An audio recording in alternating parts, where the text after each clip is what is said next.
বিসমিল্লাহির রহমানির রহিম। সুপ্রিয় শিক্ষার্থীরা, অনলাইন ক্লাসে তোমাদেরকে স্বাগতম। ফিজিক্স ক্লাস নিয়ে তোমাদের সাথে আছি আমি রফিকুল ইসলাম, প্রভাষক, রাঙ্গুনিয়া মহিলা কলেজ। প্রিয় শিক্ষার্থীরা, আশা করি তোমরা ভালো আছো। তো আমরা গত ক্লাসে খুবই গুরুত্বপূর্ণ কতগুলো টপিকস নিয়ে আলোচনা করেছিলাম। এগুলোর মধ্যে হচ্ছে একক ভেক্টর, আয়ত একক ভেক্টর এবং অবস্থান ভেক্টর নিয়ে আলোচনা করছিলাম। এরপরে আমরা সরণ ভেক্টর নিয়েও আলোচনা করেছিলাম। তো অবস্থান ভেক্টর এবং সরণ ভেক্টর নিয়ে আজকে আমরা গাণিতিক সমস্যা দেখব এবং আরও কয়েকটা টপিকস নিয়ে আলোচনা করব। তো আমরা পি বিন্দুর, আমরা যদি বলা হয় পি বিন্দুর স্থানাঙ্ক 2, 3, 4 হলে এর অবস্থান ভেক্টর নির্ণয় করো। এর অবস্থান ভেক্টর নির্ণয় করো। তো পি একটা বিন্দু, যে বিন্দুটার স্থানাঙ্ক দিয়ে আছে কত, 2, 3, 4 হলে এর অবস্থান ভেক্টর নির্ণয় করব। এখন আমাদেরকে তিনটা বিন্দু দিয়ে আছে, তাহলে যদি তিনটা বিন্দু এরকম দিয়ে থাকে এই অধ্যায়ের মধ্যে, তাহলে এটা মনে করতে হবে এক্স অক্ষ বরাবর, বুঝাইছে, আর এটা ওয়াই অক্ষ বরাবর, আর এটা হচ্ছে জেড অক্ষ বরাবর। তাহলে এই জিনিসটাকে, এই বিন্দুর স্থানাঙ্ক, এই জিনিসটাকে আমি কেমনে লিখতে পারি? তাহলে পি ভেক্টর সমান, তাহলে এটাকে লিখতে পারবো 2y plus 3j plus 4k। I cap, J cap, K cap, এগুলো নিয়ে কিন্তু আমাদের আগে থেকে ধারণা আছে। তিনটাকে আয়ত একক ভেক্টর বলা হয়। এই ধরনের কোনো বিন্দু যদি দিয়ে থাকে, তাহলে এটা এক্স অক্ষ বোঝায়, এটা ওয়াই অক্ষ বোঝায়, এটা জেড অক্ষ বোঝায়। যেহেতু আমরা ভেক্টর বিবেচনা করতেছি, সেজন্য এটা ভেক্টর হিসাবে দেখাইতে হবে, মানে মানও থাকবে, দিকও থাকবে। এটা হচ্ছে যে কি, মান দিয়ে আছে শুধু, মানে এক্স অক্ষ থেকে 2 একক কাটছে, ওয়াই অক্ষ থেকে 3 একক কাটছে, জেড অক্ষ থেকে 4 একক কাটছে। তো এগুলো তো মান দিয়ে আছে, কিন্তু আমরা যেটা বের করতে পারি সেটা হচ্ছে অবস্থান ভেক্টর মানে এটার মানও থাকবে, দিকও থাকবে। সেজন্য এটাকে যদি ভেক্টর রূপে লিখতে চাই, এই ধরনের যে কোনো কিছুকে ভেক্টর রূপে লিখতে চাইলে তাহলে এভাবে লিখতে হবে 2i cap plus 3j cap plus 4k cap. এই ধরনের যদি আরও কোনো একটা জিনিস মনে করলাম, আরেকটা উদাহরণ আমাদেরকে যদি বলা হয় 1, -1, 2, এইটা যদি বিন্দু হয়, এই বিন্দুটার ভেক্টর রূপ কি হবে? এটা কিন্তু মান দিয়ে আছে, এটার ভেক্টর রূপ হবে কি? এটার ভেক্টর রূপ হবে কি? i - j cap plus 2k cap. এটা হচ্ছে এটার ভেক্টর রূপ। তো এই ধরনের কোনো বিন্দু দেওয়া থাকলে এগুলাকে এভাবেই লিখতে হবে। তাহলে আমরা ভেক্টরটা পাইলাম, এই বিন্দুটার মান দিয়ে আছে, এটাকে ভেক্টর রূপে লিখতে হলে এভাবে লিখতে হবে। তাহলে আমাদেরকে বের করতে বলছে অবস্থান ভেক্টর বের করতে বলছে। তো অবস্থান ভেক্টরটা আমরা গত ক্লাসেই বলেছিলাম যে অবস্থান ভেক্টর কিন্তু মূল বিন্দুর সাপেক্ষে বিবেচনা করতে হয়। যেমন আমরা যদি বলি এটা যদি আমাদের স্থানাঙ্ক হয়, এটা যদি মূল বিন্দু হয়, এটা যদি এক্স অক্ষ হয়, এটা যদি কি হয়, ওয়াই অক্ষ হয়, তাহলে মনে করলাম এই পি বিন্দুটা হচ্ছে এটা, এই পি বিন্দু স্থানাঙ্ক আমাদের দেওয়া আছে কত, 2, 3, 4, এটা দেওয়া আছে। তাহলে আমাদেরকে অবস্থান ভেক্টর যেহেতু বলছেই, অবস্থান ভেক্টর বলার অর্থই হচ্ছে এটা মূল বিন্দুর সাপেক্ষে কি করতে হবে, বের করতে হবে। তাহলে সেজন্য আমি মূল বিন্দু, এটাকে বলা হয় মূল বিন্দু বা প্রসঙ্গ বিন্দু। এটাকে তাহলে তো অবস্থান ভেক্টরের সংজ্ঞাই হচ্ছে প্রসঙ্গ কাঠামোর মূল বিন্দুর সাপেক্ষে অন্য কোনো বিন্দুর অবস্থান যে ভেক্টর দ্বারা কি করব, নির্দেশ করব। যে ভেক্টর বলতে এখানে উপি হচ্ছে অবস্থান ভেক্টর, তার মানে এখানে উপি হচ্ছে কি, অবস্থান ভেক্টর। এটা আমরা গত ক্লাসে জানিয়েছি। অবস্থান ভেক্টর নির্ণয় করার অর্থ শুধু পি ভেক্টর নির্ণয় করো না, মূল বিন্দু সহ নিতে হবে, মূল বিন্দুর সাপেক্ষে নির্ণয় করতে হবে। সেজন্য উপি হচ্ছে কি, অবস্থান ভেক্টর, যেটাকে আমরা ব্যাসার্ধ ভেক্টর বলছিলাম, উপি ভেক্টর। তো একটু দেখতে হবে এখন। তো এখন উ এর স্থানাঙ্ক কত? উ এর স্থানাঙ্ক কিন্তু 0, 0, 0। তো যে ভেক্টরের মান 0 তাকে কিন্তু নাল ভেক্টর বলা হয়। আমরা গত ক্লাসে আলোচনা করেছিলাম, নাল ভেক্টর বলা হয়। নাল ভেক্টরের সুনির্দিষ্ট কোনো কি নাই, দিক নেই। নাল ভেক্টরের সুনির্দিষ্ট কোনো দিক নেই।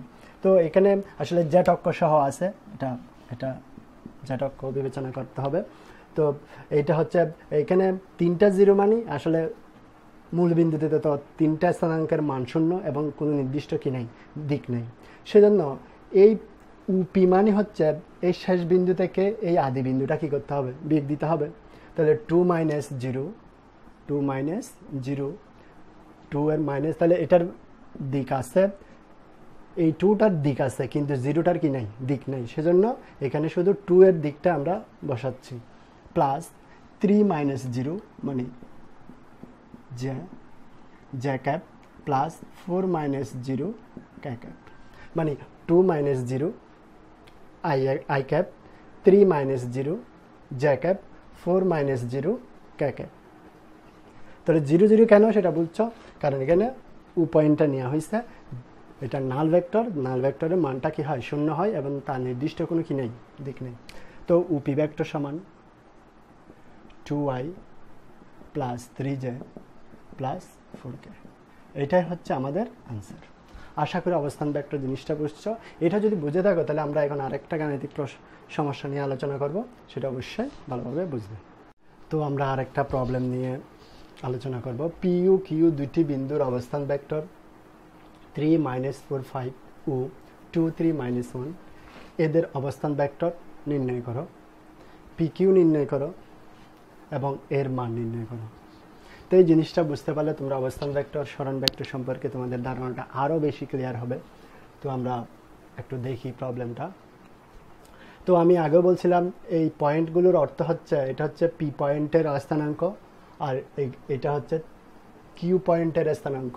তাহলে সমাধানটা আমরা করার চেষ্টা করি। সমাধান, তাহলে পি ভেক্টরকে আমি সরাসরি লিখতেছি এখন 3i - 4j প্লাস 5k। আশা করি বুঝছো। এটা হচ্ছে এক্স অক্ষ বরাবর, এটা হচ্ছে ওয়াই অক্ষ বরাবর, এটা হচ্ছে জেড অক্ষ বরাবর, এভাবে লিখবো ভেক্টর রূপটা। আর এটাকে কিউ ভেক্টরটাকে কেমনে লিখবো, 2i plus 3j minus k। এটা হচ্ছে পি ভেক্টর এবং কিউ ভেক্টরের ভেক্টর রূপগুলো এটা। তো আমাদেরকে বের করতে বলছে এদের অবস্থান ভেক্টর বের করো। তাহলে অবস্থান ভেক্টর মানে হচ্ছে কি, অবস্থান ভেক্টর মানে হচ্ছে এটা যদি পি পয়েন্ট হয় এটা, তো আবার আরেকটা অবস্থান ভেক্টর হচ্ছে কিউ, এই পয়েন্টটাকে কি ধরলাম, এটা একটা অবস্থান ভেক্টর। পি এর অবস্থান ভেক্টর বের করার অর্থ হচ্ছে উপি ভেক্টর বের করা, কারণ মূল বিন্দুর সাপেক্ষে অবস্থান ভেক্টর মানে মূল বিন্দু থেকে হিসাব করতে হবে। উপি হচ্ছে একটা অবস্থান ভেক্টর। তাহলে পি বিন্দুর স্থানাঙ্ক কত দেওয়া আছে, 3 - 4 5। তাহলে এটা মানে তো 0 0 0, মূল বিন্দু মানে 0 0 0, একটু আগে দেখাইছিলাম। তাহলে আমরা কি লিখবো, 3 - 0, তাহলে এটা হবে -1 - 0, তাহলে এটা হবে 5 - 0।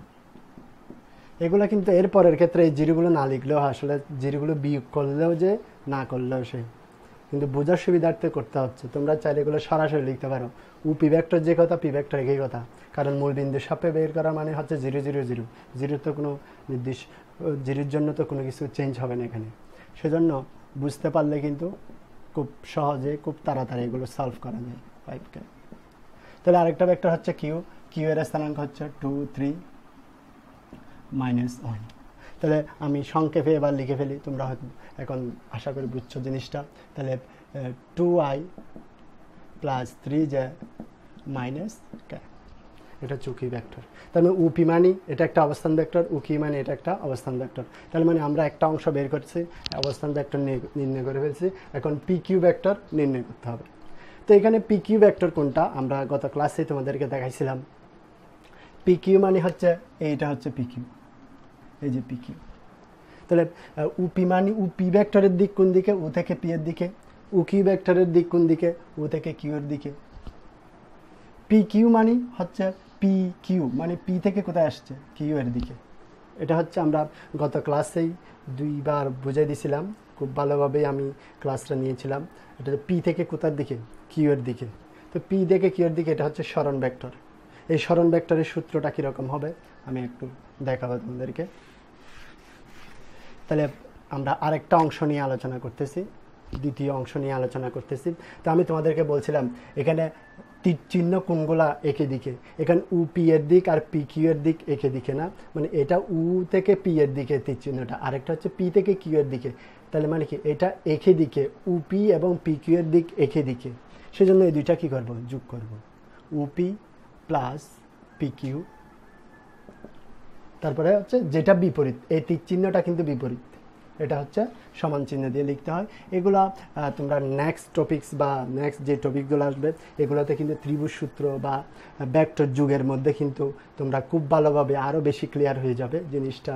উপস্থান ভেক্টরটা তোমাদের সিলেবাসে একটু আগে বলে হয়তো একটু প্রবলেম হচ্ছে, কিন্তু ভেক্টর যুগ বা ত্রিভুজ সূত্র, সাধারণ সূত্র এগুলো কিন্তু করার সময় তোমরা দেখলেই বুঝতে পারবে এই জিনিসগুলো কিভাবে আসছে। আপাতত এভাবেই মনে রাখো, আমরা যখন এগুলো নিয়ে আলোচনা করবো তখন ভালোই বুঝতে পারবে। তাহলে আসলে আমাদের কি বের করতে বলছে, পি কিউ ভেক্টর মানে এটা বের করতে বলছে। এখানে পি কিউ মানে কি, সরণ ভেক্টর, তাহলে উ কিউ ভেক্টর মাইনাস কি উপি ভেক্টর। তার মানে কি পি কিউ ভেক্টরটা কেমনি বের করবো, উ কিউ ভেক্টর থেকে উপি ভেক্টরটা কি করে দিব, বিয়োগ করে দিব। তাহলে উ কিউ ভেক্টরের মান তো আমরা জানি, একটু আগে অবস্থান ভেক্টর বের করছি। উ কিউ ভেক্টর যে কথা, উ কিউ ভেক্টর যে কথা, কিউ ভেক্টর একই কথা, উপি ভেক্টর যে কথা, পি ভেক্টর একই কথা। এখন আমরা এখানে মানগুলো বসাবো। উ কিউ ভেক্টর মানে হচ্ছে 2i প্লাস 3j মাইনাস কে, মাইনাস উপি ভেক্টর কোনগুলা, 3i minus 4j plus 5k। তো এখানে একটা জিনিস আমরা বলে রাখি, ভেক্টর যোগ অথবা ভেক্টর বিয়োগ এক্ষেত্রে হয় কি, এই ভেক্টর ক্ষেত্রে হয় কি, আই এর সাথে আই এর যোগ বিয়োগ হয়, যে ক্যাপের সাথে যে ক্যাপের যোগ বিয়োগ হয়, কে ক্যাপের সাথে কে ক্যাপের যোগ বিয়োগ হয়। আই এর সাথে আই ক্যাপের সাথে যে ক্যাপের কি হয় না, যোগ বিয়োগ হয় না, অথবা যে ক্যাপের সাথে কে ক্যাপের কি হয় না, যোগ বিয়োগ হয় না। মানে একই জাতীয় ভেক্টরের ক্ষেত্রে কি হয়, একই জাতীয় ভেক্টরের যোগ বিয়োগ হয়। যেমন বলের সাথে বলের যোগ বিয়োগ হয়, তারপরে হচ্ছে ব্যাগের সাথে ব্যাগের যোগ বিয়োগ হয়, বলের সাথে ত্বরণের কি হয় না, যোগ বিয়োগ হয় না। এগুলো আমরা পরবর্তী টপিকসগুলোতে আলোচনা করব। তো এখানের মধ্যে আমি যদি এটা তোমাদের, যেহেতু তোমরা নতুন, এই জিনিসগুলো আসলে একটু ভেঙে করতে হয়, minus minus plus 4j plus minus minus 5k। তাহলে এখানে 2i, এখানে 3i, তাহলে 3i থেকে 2i চলে গেলে মাইনাস i, তাহলে এটা হচ্ছে প্লাস 3j, এটা হচ্ছে প্লাস 7j, তারপর এটা হচ্ছে মাইনাস 6k। ক্যার সাথে ক্যাপ, আইয়ের সাথে আই, যে ক্যাপের সাথে যে ক্যাপের কি হয়, যোগ বিয়োগ হয়। তাহলে এটা হচ্ছে যে পি কিউ ভেক্টর নির্ণয় করে ফেলছি। এখন বলছে এর মান বের করো, তাহলে এটার মান কি হবে সেটা তো আমরা জানি। মান নির্ণয় সূত্র হচ্ছে যে আইয়ের সহগ হোল স্কয়ার, জের সহগ হোল স্কয়ার, ক্যার সহগ হোল স্কয়ার। তাহলে কার মান, এটা কোন ভেক্টর, এটা হচ্ছে পি কিউ ভেক্টরের মান বের করছিলাম, এখন ভেক্টর নির্ণয় করছিলাম। এখন পি কিউ ভেক্টরের মান কি হবে, দুই পাশে কি দিব, মডুলাস দিয়ে দিব। এখন সূত্রটা কি, আয়ের সহগ, এখানে আয়ের সহগ কত, -1, আয়ের সহগ হোল স্কয়ার প্লাস জের সহগ কত 7 স্কয়ার প্লাস ক্যার সহগ হচ্ছে -6 স্কয়ার। তো এগুলো তো খুবই ইজি, এগুলো তো আমাদের পারার কথা। তাহলে এটা হচ্ছে 1, এটা হচ্ছে 49, এটা হচ্ছে 36। তো এটা হচ্ছে যে 15, 16 হাতা 1, 4, 4, 4, 8, 86। তাহলে মান হচ্ছে কত, 86। তো এভাবেই অবস্থান ভেক্টর, সরণ ভেক্টরের অঙ্কগুলো করতে হয়। অবস্থান ভেক্টর বললে মূল বিন্দু থেকে হিসাব করতে হয়। আর আমি এখন একটু আগে যে চিত্রটা দেখাচ্ছি, ওই চিত্রটা যদি ভালোভাবে বুঝে থাকো তাহলে সরণ ভেক্টর বের করা কোনো ব্যাপারই না। আশা করি অঙ্কটা বুঝছো। এখন আমরা নেক্সট টপিক্সে যাব। তো আমরা আরেকটা সংজ্ঞা নিয়ে আলোচনা করব, এটা হচ্ছে বিপ্রতীপ ভেক্টর। এটার আরেকটা নাম হচ্ছে ব্যতিহার ভেক্টরও বলা হয়। তো বিপ্রতীপ ভেক্টর আর বিপরীত ভেক্টরের মধ্যে কিন্তু পার্থক্য আছে। এটা কিন্তু বিপ্রতীপ ভেক্টর, এটা কিন্তু বিপরীত ভেক্টর না। তো বিপরীত ভেক্টর কি পড়ছিলাম আমরা একটু দেখি। বিপরীত ভেক্টর হচ্ছে যে এইটা যদি একটা ভেক্টর হয়, এটা যদি আরেকটা ভেক্টর হয়, তাহলে এই দুইটার মান, এই দুইটার কি হবে, এটাকে আমরা ভেক্টর দিই, এটাকে -a ভেক্টর বলবো। তাহলে যে ভেক্টরের মান সমান কিন্তু দিক বিপরীত, এটা হচ্ছে বিপরীত ভেক্টর। এটাকে যদি প্লাস এ ধরি, এটা হবে -a। মাইনাস সাইন কেন দিলাম, কারণ এটার দিকটা কি বিপরীত। মান সমান, এটা যদি 3 একক হয়, এটা যদি 3 একক হয়, 1 2 3 হয়, এটাও কিন্তু কি হবে 3 একক হবে। মান সমান কিন্তু দিকটা যদি বিপরীত হয় এটাকে বলা হয় বিপরীত ভেক্টর। আর এটা হচ্ছে বিপ্রতীক মানে উল্টা উল্টা। তো এই জিনিসটা কিন্তু বিপরীত ভেক্টরটা কিন্তু ভেক্টর বিয়োগের ক্ষেত্রে আমাদের কাজে আসবে। এই জন্য এটা আবার আমি রিমাইন্ড করা দিলাম তোমাদেরকে, মান সমান দিকটা বিপরীত। এটা যদি 3 একক হয় এটাও 3 একক, এটা যদি 4 একক হয় এটা 4 একক। সেজন্য এটা কনফিউশন হবে না। এটা হচ্ছে বিপ্রতীক ভেক্টর আর এটা হচ্ছে বিপরীত ভেক্টর, বিপরীত ভেক্টর। তো যাই হোক, আমরা নেক্সট টপিকসে যাই। তো মনে করলাম এটা একটা ভেক্টর, এই ভেক্টরের মান হচ্ছে 5i, এই ভেক্টরের মান হচ্ছে কত 5i। তাহলে আরেকটা ভেক্টর নিলাম, এই ভেক্টরটা যদি এই ভেক্টরের কি হয় বিপরীত হয়, এটা 5i। আর আরেকটা ভেক্টর হচ্ছে এই ভেক্টরের কি এ ভেক্টরের কি বিপরীত, মানে 5 এর বিপরীত সংখ্যা হচ্ছে 1/5। তাহলে এই এ উ বি ভেক্টরকে আমরা কি বলবো বিপ্রতীক ভেক্টর বলবো। তাহলে সংজ্ঞাতে কি বলবো, সমজাতীয় দুটি ভেক্টরের একটি যদি অপরটির বিপরীত সংখ্যা হয়, একটি ভেক্টর যদি কি হয় অপরটির কি হয় বিপরীত সংখ্যা হয়, এটা যদি 5i হয় আর আরেকটা ভেক্টর যদি 1/5i হয়, তাহলে ভেক্টর দুইটাকে এই দুইটা এ ভেক্টর ও বি ভেক্টরকে পরস্পরে কি বলবো বিপ্রতীক ভেক্টর বলবো। তাহলে আমি জিনিসটা আবার বলতেছি, তোমরা নোট করে নেবে। সমজাতীয় দুটি ভেক্টরের মধ্যে একটি ভেক্টর যদি অপর ভেক্টরের কি হয় বিপরীত সংখ্যা হয়, তাহলে এই ভেক্টর দুইটিকে আমরা কি বলবো বিপ্রতীক ভেক্টর বলবো। এই জিনিসটা বুঝে নেব, মানে একটা যদি 5 হয় আর একটা হবে 1/5, একটা যদি 3 হয় আর একটা হবে 1/3, বিপরীত সংখ্যা হইতে হবে, এটা হচ্ছে বিপ্রতীক ভেক্টর।